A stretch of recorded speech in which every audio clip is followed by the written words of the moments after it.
How's it going, everyone? You're watching Automotivated. So have you guys ever had a test light with for automotive test light where the other end is some cheap Chinese clamp that won't stay attached to anything you put it to? Well, I was watching South Main Auto, and Erico turned me on to a pretty good idea. You want to have a pair of vice grips on the end of your test light. So here is our material for today. We have you're gonna need some wire strippers, obviously. I'm gonna be using a 6mm bolt, 6mm tap, some drill and tapping oil, and then your actual test light itself, and then the vice grips that you're gonna be putting on the end. I've already cut the end off a little bit here, messing around, but it used to be a cheap Chinese clamp on this end. And so the moment they make this telephone cord wire, like you can somehow pull on it a little bit and still have your clamp stay attached. Well, that's not the case. You're definitely gonna want a pair of vice grips or something stronger. That way you can get the full length out of your wire here, because with how cheap these clamps are, you can only get a couple feet away and then your clamp falls off. And then we're up here in New York State and everything's rusty and crusty, so these clamps aren't even strong enough to bite in past the rust to get a good ground connection.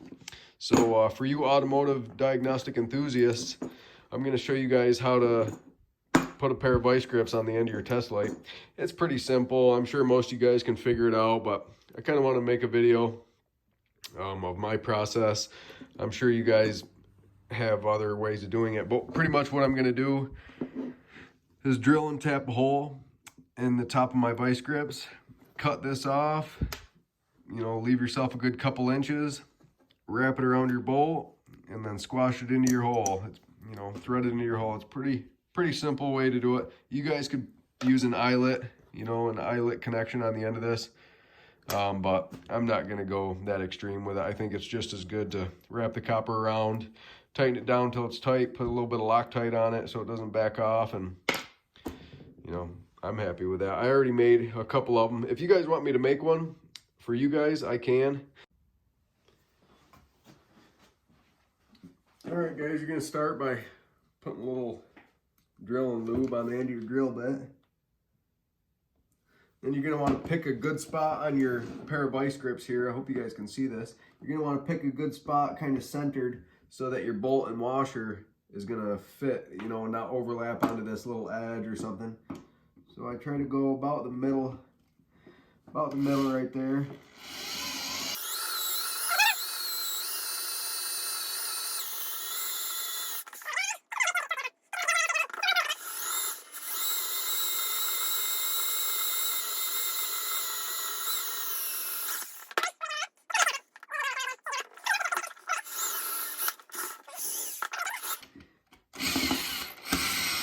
I think we're just about getting through to the end.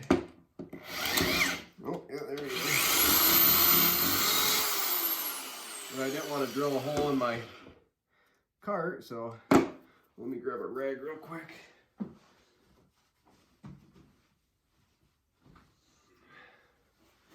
Alright. So we'll wipe this crap off here a little bit. You guys still see? We still filming? Oh yeah, we're still filming. Now, you're gonna want to take your tap. Trying to do everything so you guys can see. Put a little lube on your tap flute or your tap threads here.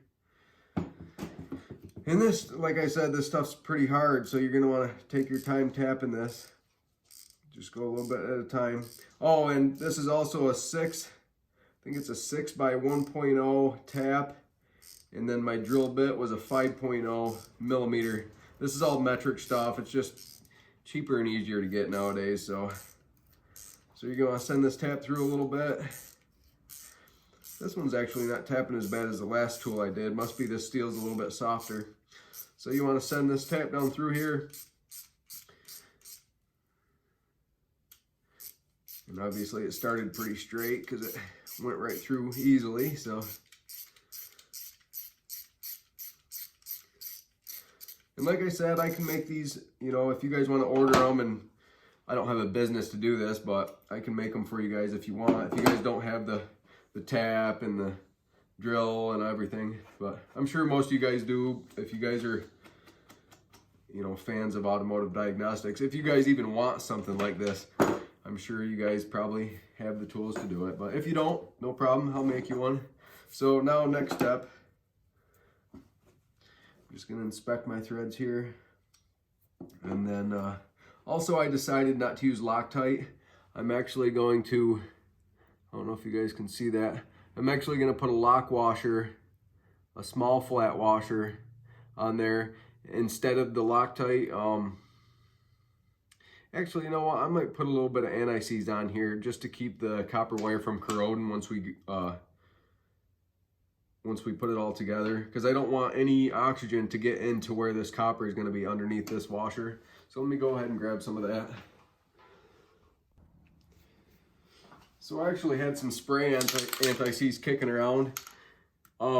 Pretty much any anti-seize is electrically conductive. The silver grade is made up of a bunch of different metals. That's actually what gives it the anti-seize properties. This stuff's super messy, just like all anti-seize. I'm obviously gonna clean my card up when I'm done. So that's super nasty, great. Probably skipped a step here. I probably should have cut my wire first before I got anti-seize all over the friggin' place. That stuff's so nasty. I've referenced Erico before, but he calls it the herpes of the automotive world, and it most definitely is. So let's go ahead and give ourselves plenty of wire to wrap around that bolt. And this test light I got from Amazon. It's kind of a cheaper Chinese one. But it works. The insulation, or the wire insulation's like a weird silicone type. It's kind of hard to strip. All right, so now, hope you guys can see this all right. What I do is I just kind of twist it around a little bit so I can wrap it around that bolt. And actually, depending on if you're right-handed, left-handed, whatever, I like mine to be on this side of my pliers. So I'm going to thread this in a little bit, get it started. Now it's all slippery from the anti-seize. And obviously you'll need the tool to screw in your bolt. I chose a Torx. I believe it's called a cheese head. Yeah, cheese head Torx, because it's nice and smooth on the surface. I didn't choose a hex head because they're kind of jagged, so just edges to, if I throw it in my toolbox with my other wiring, I don't want any sharp edges in here to, you know, put holes in my insulation, my testing wires or anything. So I screw that in a little bit.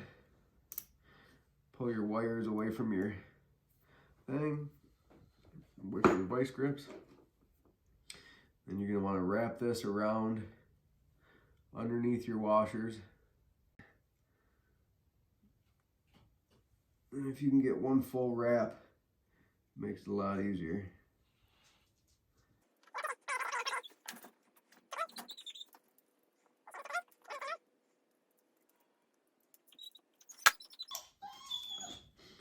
Then another thing you're going to want to do is get a zip tie on this back right here to hold it from moving around.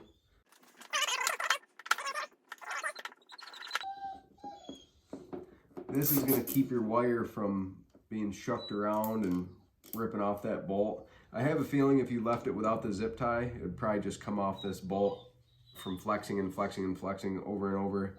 It'd probably just tear the copper.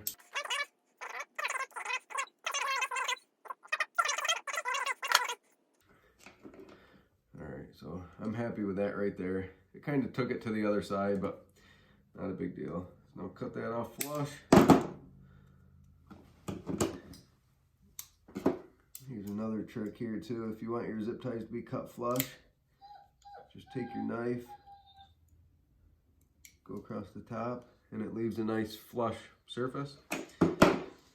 Now we got a bolt sticking through there, so that's not what we want, is it? So now we're gonna have to take our Daco, we call it, or right angle grinder, and cut that bolt off, and then I'll polish it with the Scotch-Brite little cookie thing.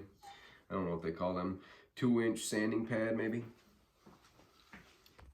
So I did have to cut that zip tie off and switch it to the other side, because if I go to cut this off here, my wire was wrapped over to this side and I didn't want to risk hitting my wire. So, and I also didn't show you guys a die grinder with a cutoff wheel in the intro. If you guys chose the correct size bolt, obviously you wouldn't have to do this, but this is all I had, so I'm gonna have to cut it off.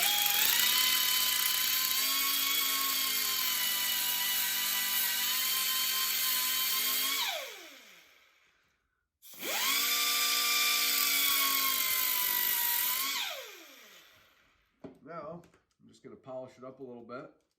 And the way I do these, this is kind of cheating.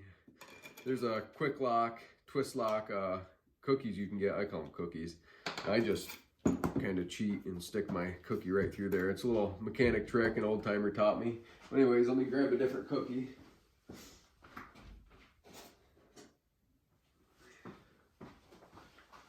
So I'm going to use kind of a, I don't know, probably 80 grit, and then I'm going to switch back to the Scotch-Brite one to polish it up when I'm done. So I didn't take that down quite all the way.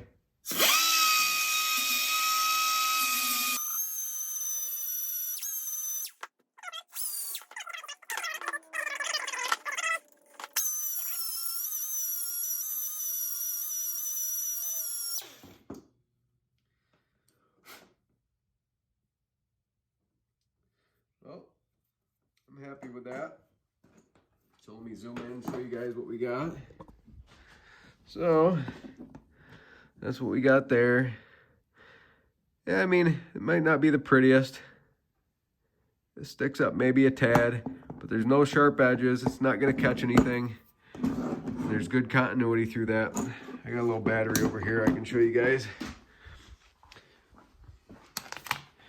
And then here's another thing about having the vice grips on here. You can clamp onto battery terminals a lot easier. Oh, got it too far backed out. All right. And this battery is about smoke too, so it's not gonna be super bright, but at least you guys will catch the gist of everything. All right, so now we're clamped on there. And then touch this, blammo, we got light. So, and then the purpose of this, look how far away you can go now. Beautiful. Sorry, pardon my messy garage here. This is just my storage garage. So that's a test light with a vice grip on the end of it. If you guys want one, let me know. So, there's your, what does he call it? Scope on a rope. Yeah, Erico calls it scope on a rope. Vice grip edition. Hey, thanks for watching, guys. Till next time.